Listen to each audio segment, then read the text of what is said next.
Okay, I did want to add one thing on to that last video about our Project O1 and how to begin it. And I didn't want to wait any longer, so here's an extra little vid, sorry. But what we're going to do is save this because currently it's untitled up here. And after you've started to do a little bit of work, you have 2 layers, you're starting to groove with this, you don't want to lose this. You don't want to have your computer crash. You don't want to get distracted and maybe come back to it and close it, don't save it. So let's save it. File, save, or save as. Save as since it's the first time. So file, save as.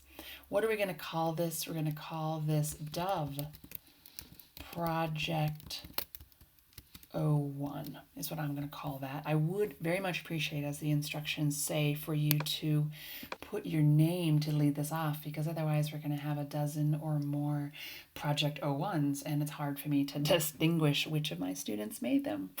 So Project O1, we're going to then maybe I'm going to set that up in its own folder here. Final, I'll call that.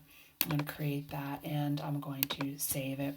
And I'm saving it as a TIFF because by saving it as a TIFF, it will preserve all of my layers so I can return back to this. I'll say, okay.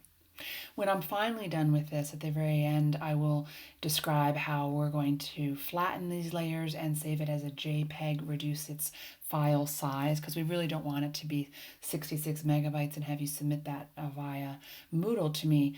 But for the time being, let's keep all of the layers, all of the high resolution, and only at the end will we flatten it and make this image smaller for the purposes of submitting for grading.